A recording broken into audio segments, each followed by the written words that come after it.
As promised, I wanted to share some educator parent well-being practices during this COVID time as school resumes.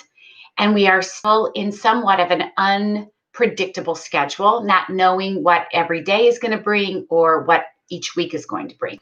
So this is week 2 of the strategies and practices. And most of these are pretty simple. They take 2 to 3 minutes. And there is significant science to support these practices. So along with the video, you will also have a template that you can share with your staff, your faculty, with families, with friends, and even with your children. So this week, the first practice, I actually found last night at about 9 o'clock, 9:30. I was really tired after a super long day. And I just stepped outside on our screened-in porch and I sat on the couch and I just started listening to this chorus of crickets and katydids. And I always notice this time of year into late fall, even in early morning, those katydids, which I learned today are not locusts, but nighttime they're katydids, and the crickets are extremely loud, but they are extremely rhythmic. So I just sat for about 3 or 4 minutes and I just listened. And I found the rhythm of those sounds and it was so peaceful. I plan on doing this every evening that I can or when I wake up in the morning. So I encourage you to take 3 minutes right before you go to sleep, right when you get up in the morning, to find your deep diaphragmatic breath with an extended exhale and just listen to those outdoor sounds around you. If you can't be outdoors, maybe just listening to the sounds in a room, a fan, an air conditioner.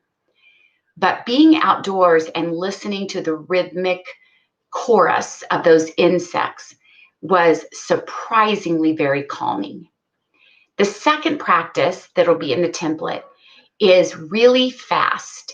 And there is research that shows when you hold a core pose, whether you are sitting against a wall or you're down on your hands, which there'll be a picture and image to show you, lifting your belly up off the floor, like you're getting ready to do push-ups, just holding that core pose for 30 seconds to a minute, or even 10 seconds can be very calming to the nervous system. The third practice that I want to share with you that can just be in the moment, this would be better if you were by yourself, but if there's stress in the middle of the day and you're surrounded by students or your children or people, you can also just write down some of the challenges that you're having in the moment. But talking out loud to yourself is so beneficial. And I'm smiling because I used to do this when I was a little girl. And I still have a good talking to myself several times a week when I am feeling rough and I'm feeling a little down or I'm feeling anxious.